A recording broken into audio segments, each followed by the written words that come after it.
ओम शांति। 11 फरवरी 2025 के ईश्वरीय महावाक्य। पहले सुनते हैं मुरली के मुख्य पॉइंट्स। बाबा ने कहा, सच्चा सच्चा सत्य का संग यही है, बाकी सब है माया का संग। क्योंकि यहाँ तुमको स्वयं भगवान पढ़ाते हैं। तुम्हारी पढ़ाई भी गुप्त है और पढ़ाने वाला भी गुप्त। जो सर्विस करने वाले बच्चे हैं उनको तो गुप्त नशा रहना चाहिए। नशे में रहकर समझाएंगे तो सफलता होगी। फिर बाबा ने कहा, यही एक फुर्ना रहना चाहिए कि हम अच्छी रीति पढ़कर ऊंच पद कैसे पाएं और कैसे बाप से पूरा वर्षा लें। कोई भी ऐसा काम नहीं करना जिससे दुर्गति हो। अगर झूठ बोलेंगे, विकर्म करेंगे तो अपना ही नुकसान करेंगे। बाबा से छिपाना गोया अपनी सत्यानाश करना। जो बाप को नहीं जानते, जरूर बाप से उनकी प्रीत भी नहीं है। ऐसी विपरीत बुद्धि विनाश को पाएंगे। क्योंकि बाप की याद ही नहीं तो विजय कैसे पा सकते। और लास्ट में बाबा ने कहा, हर एक को यह जांच रखनी चाहिए कि हम कितना याद में रहते हैं। तुम्हारा यह अभी का पुरुषार्थ भविष्य 21 जन्मों तक चलेगा। अगर यहाँ फेल हुए तो कल्प कल्पांतर फेल होते रहेंगे। और अब सुनते हैं महावाक्यों को विस्तार से। ओम शांति। मुरली का सार। मीठे बच्चे, तुम्हें भगवान पढ़ाते हैं। तुम्हारे पास हैं ज्ञान रत्न। इन्हीं रत्नों का धंधा तुम्हें करना है। तुम यहाँ ज्ञान सीखते हो, भक्ति नहीं। प्रश्न, मनुष्य ड्रामा की किस वंडरफुल नोंद को भगवान की लीला समझ उसकी बड़ाई करते हैं। उत्तर, जो जिसमें भावना रखते उन्हें उसका साक्षात्कार हो जाता है। तो समझते हैं यह भगवान ने साक्षात्कार कराया, लेकिन होता तो सब ड्रामा अनुसार है। एक और भगवान की बड़ाई करते, दूसरी ओर सर्वव्यापी कह ग्लानि कर देते हैं। ओम शांति। भगवानुवाच, बच्चों को यह तो समझाया हुआ है कि मनुष्य को व देवता को भगवान नहीं कहा जाता। गाते भी हैं, ब्रह्मा देवताय नमः, विष्णु देवताय नमः, शंकर देवताय नमः। फिर कहा जाता है शिव परमात्माय नमः। यह भी तुम जानते हो, शिव को अपना शरीर नहीं है। मूल वतन में शिव बाबा और सालिग्राम रहते हैं। बच्चे जानते हैं कि अभी हम आत्माओं को बाप पढ़ा रहे हैं, और जो भी सत्संग है वास्तव में वह कोई सत्य का संग है नहीं। बाप कहते हैं वह तो माया का संग है। वहां ऐसे कोई नहीं समझेंगे कि हमको भगवान पढ़ाते हैं। गीता भी सुनेंगे तो श्री कृष्ण भगवानुवाच समझेंगे। दिन प्रतिदिन गीता का अभ्यास कम होता जाता है, क्योंकि अपने धर्म को ही नहीं जानते। श्री कृष्ण के साथ तो सभी का प्यार है, श्री कृष्ण को ही झुलाते हैं। अब तुम समझते हो हम झुलाएं किसको। बच्चे को झुलाया जाता है, बाप को तो झुला न सके। तुम शिव बाबा को झुलाएंगे? वह बालक तो बनते नहीं, पुनर्जन्म में आते नहीं। वह तो बिंदु है, उनको क्या झुलाएंगे। श्री कृष्ण का बहुतों को साक्षात्कार होता है। श्री कृष्ण के मुख में तो सारे विश्व है, क्योंकि विश्व का मालिक बनते हैं। तो विश्व रूपी माखन है। वो जो आपस में लड़ते हैं वह भी सृष्टि रूपी माखन के लिए लड़ते हैं।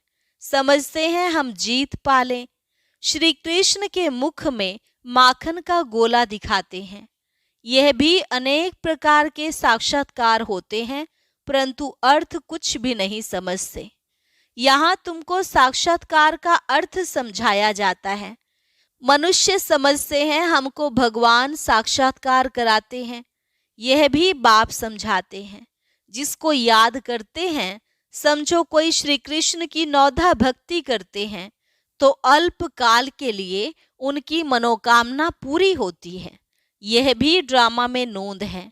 ऐसे नहीं कहेंगे कि भगवान ने साक्षात्कार कराया, जो जिस भावना से पूजा करते हैं उनको वह साक्षात्कार होता है।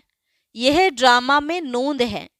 यह तो भगवान की बड़ाई की है कि वह साक्षात्कार कराते हैं।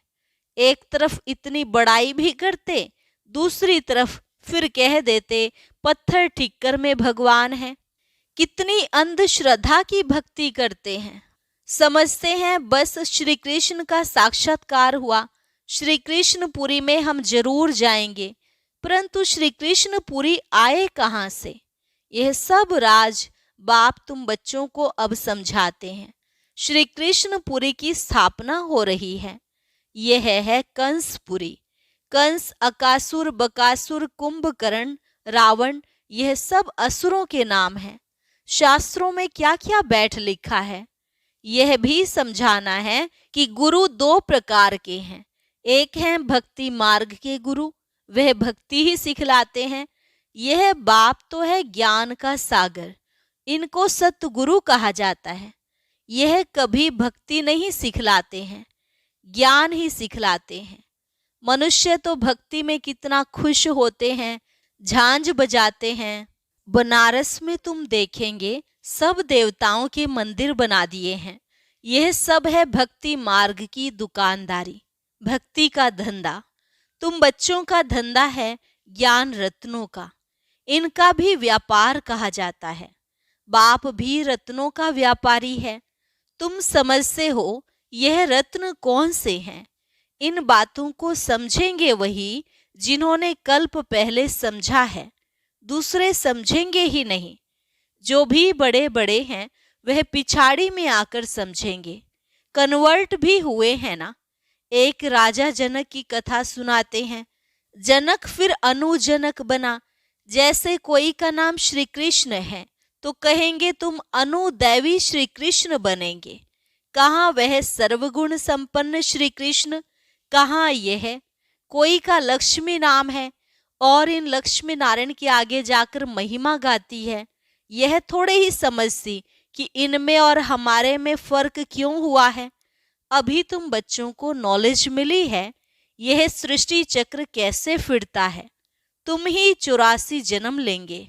यह चक्र अनेक बार फिरता आया है, कभी बंद नहीं हो सकता। तुम इस नाटक के अंदर एक्टर्स हो। मनुष्य इतना जरूर समझते हैं कि हम इस नाटक में पार्ट बजाने आए हैं। बाकी ड्रामा के आदि मध्य अंत को कोई नहीं जानते। तुम बच्चे जानते हो हम आत्माओं के रहने का स्थान परे ते परे है। वहां सूर्य चांद की भी रोशनी नहीं है। यह सब समझने वाले बच्चे भी अक्सर करके साधारण गरीब ही बनते हैं, क्योंकि भारत ही सबसे साहूकार था, अब भारत ही सबसे गरीब बना है। सारा खेल भारत पर है। भारत जैसा पावन खंड और कोई होता नहीं। पावन दुनिया में पावन खंड होता है और कोई खंड वहां होता ही नहीं। बाबा ने समझाया है यह सारी दुनिया एक बेहद का आइलैंड है। जैसे लंका टापू है, दिखाते हैं रावण लंका में रहता था। अभी तुम समझते हो रावण का राज्य तो सारी बेहद की लंका पर है। यह सारी सृष्टि समुद्र पर खड़ी है। यह टापू है, इस पर रावण का राज्य है।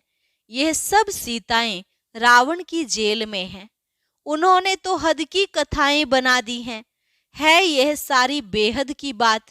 बेहद का नाटक है, उसमें ही फिर छोटे छोटे नाटक बैठ बनाए हैं।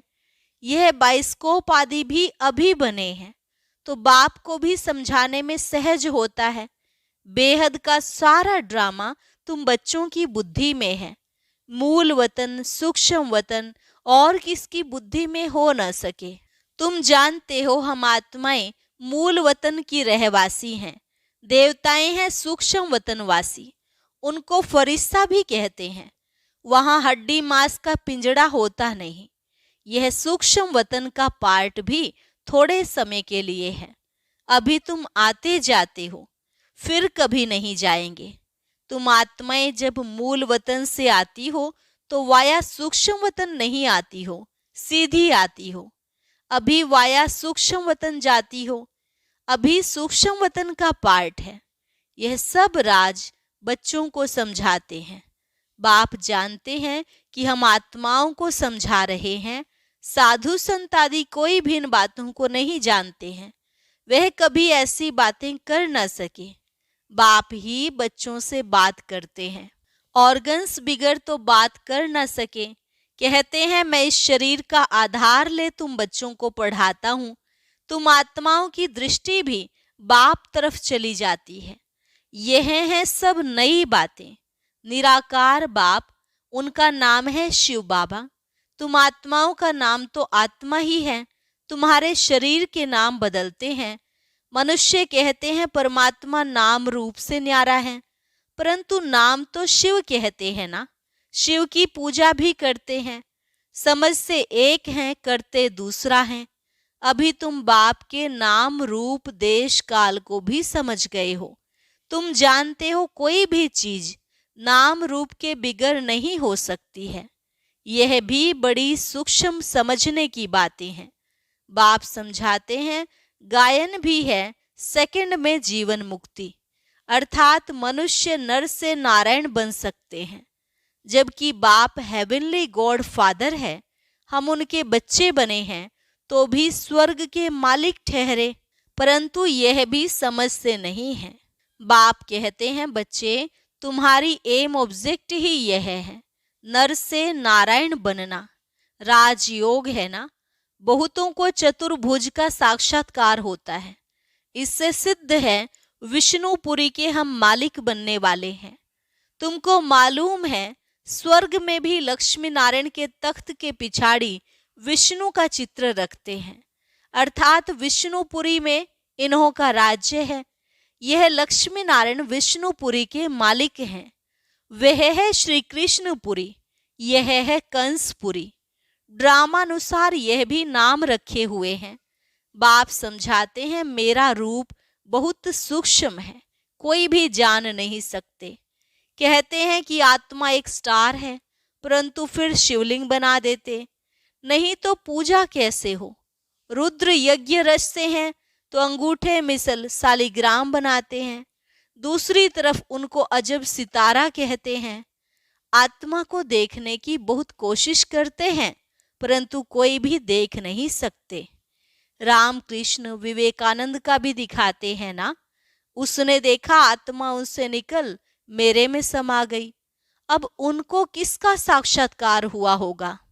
आत्मा और परमात्मा का रूप तो एक ही है। बिंदी देखा, समझ से कुछ नहीं। आत्मा का साक्षात्कार तो कोई चाहते नहीं। चाहना रखते हैं कि परमात्मा का साक्षात्कार करें। वह बैठा था कि गुरु से परमात्मा का साक्षात्कार करें। बस कह दिया ज्योति थी, वह मेरे में समा गई। इसमें ही वह बहुत खुश हो गया। समझा यही परमात्मा का रूप है। गुरु में भावना रहती है भगवान के साक्षात्कार की। समझ से कुछ नहीं। भला भक्ति मार्ग में समझाए कौन। अब बाप बैठ समझाते हैं। जिस जिस रूप में जैसी भावना रखते हैं, जो शक्ल देखते हैं, वह साक्षात्कार हो जाता है।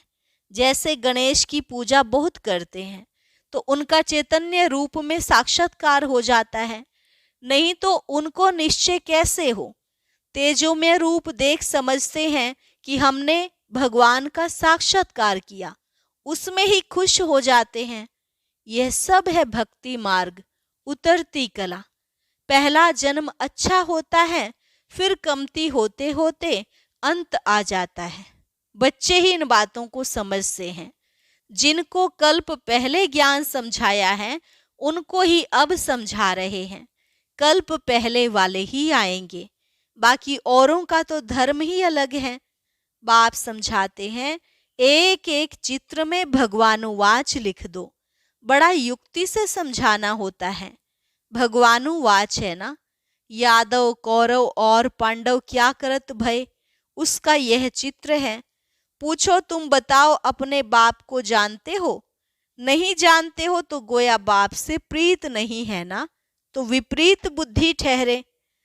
बाप से प्रीत नहीं तो विनाश हो जाएंगे। प्रीत बुद्धि विजयंती। सत्यमेव जयते, इनका अर्थ भी ठीक है। बाप की याद ही नहीं तो विजय पा नहीं सकते। अभी तुम सिद्ध कर बतलाते हो। गीता शिव भगवान ने सुनाई है, उसने ही राजयोग सिखाया ब्रह्मा द्वारा। यह तो श्री कृष्ण भगवान की गीता समझकर कसम उठाते हैं। उनसे पूछना चाहिए, श्री कृष्ण को हाजिर नाजिर जानना चाहिए, वह भगवान को। कहते हैं ईश्वर को हाजिर नाजिर जान, सच बोलो। रोला हो गया ना तो कसम भी झूठा हो जाता। सर्विस करने वाले बच्चों को गुप्त नशा रहना चाहिए। नशे से समझाएंगे तो सफलता होगी। तुम्हारी यह पढ़ाई भी गुप्त है, पढ़ाने वाला भी गुप्त है। तुम जानते हो हम नई दुनिया में जाकर यह बनेंगे। नई दुनिया स्थापन होती है महाभारत लड़ाई के बाद। बच्चों को अब नॉलेज मिली है, वह भी नंबरवार धारण करते हैं, योग में भी नंबरवार रहते हैं। यह भी जांच रखनी चाहिए कि हम कितना याद में रहते हैं। बाप कहते हैं यह अभी तुम्हारा पुरुषार्थ भविष्य 21 जन्मों के लिए हो जाएगा। अभी फेल हुए तो कल्प कल्पांतर फेल होते रहेंगे, ऊंच पद नहीं पा सकेंगे। पुरुषार्थ करना चाहिए ना ऊंच पद पाने का। ऐसे भी कई सेंटर्स पर आते हैं जो विकार में जाते रहते हैं और फिर सेंटर्स पर आते रहते हैं। समझते हैं ईश्वर तो सब देखता है, जानता है। अब बाप को क्या पड़ी है जो यह बैठ देखेगा। तुम झूठ बोलेंगे, विकर्म करेंगे तो अपना ही नुकसान करेंगे। यह तो तुम भी समझते हो। काला मुंह करता हूं तो ऊंच पद पा नहीं सकूंगा। सो बाप ने जाना तो भी बात तो एक ही हुई। उनको क्या दरकार पड़ी है, अपनी दिल खानी चाहिए। मैं ऐसा कर्म करने से दुर्गति को पाऊंगा। बाबा क्यों बतावे? हाँ, ड्रामा में है तो बतलाते भी हैं। बाबा से छिपाना गोया अपनी सत्यानाश करना है। पावन बनने के लिए बाप को याद करना है। तुमको यही फुरना रहना चाहिए कि हम अच्छी रीति पढ़कर ऊंच पद पावें। कोई मरा व जिया उनका फुरना नहीं। फुरना फिक्र रखना है कि बाप से वर्षा कैसे लेवें, तो किसको भी थोड़े में समझाना है। अच्छा, मीठे मीठे सिकिलधे बच्चों प्रति माता पिता बाप दादा का याद प्यार और गुड मॉर्निंग। रूहानी बाप की रूहानी बच्चों को नमस्ते। रूहानी बच्चों की रूहानी बाप दादा को नमस्ते नमस्ते, गुड मॉर्निंग। धारणा के लिए मुख्य सार। पहली पॉइंट, गुप्त नशे में रहकर सर्विस करनी है। ऐसा कोई कर्म नहीं करना है जो दिल खाती रहे। अपनी जांच करनी है कि हम कितना याद में रहते हैं। सदा यही फिक्र रहे कि हम अच्छी रीति पढ़कर ऊंच पद पावें। कोई भी विकर्म करके, झूठ बोलकर अपना नुकसान नहीं करना है। वरदान, मन मना भव के महामंत्र द्वारा सर्व दुखों से पार रहने वाले सदा सुख स्वरूप भव। मन मना भव के महामंत्र द्वारा सर्व दुखों से पार रहने वाले सदा सुख स्वरूप भव। जब किसी भी प्रकार का दुख आए तो मंत्र ले लो, जिससे दुख भाग जाएगा। स्वप्न में भी जरा भी दुख का अनुभव ना हो। तन बीमार हो जाए, धन नीचे ऊपर हो जाए, कुछ भी हो, लेकिन दुख की लहर अंदर नहीं आनी चाहिए। जैसे सागर में लहरें आती हैं और चली जाती हैं, लेकिन जिन्हें उन लहरों में लहराना आता है वह उसमें सुख का अनुभव करते हैं।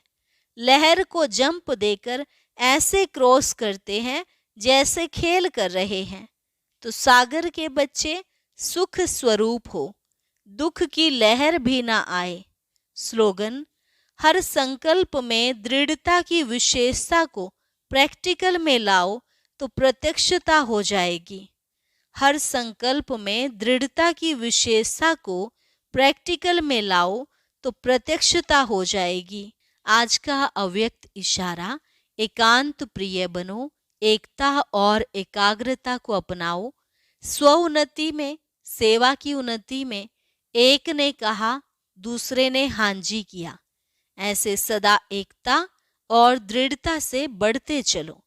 जैसे दादियों की एकता और दृढ़ता का संगठन पक्का है, ऐसे आदि सेवा के रत्नों का संगठन पक्का हो, इसकी बहुत बहुत आवश्यकता है। ओम शांति। अब सुनते हैं आज की अव्यक्त मुरली। इसके लिए ऊपर दिए गए बॉक्स पर क्लिक करें।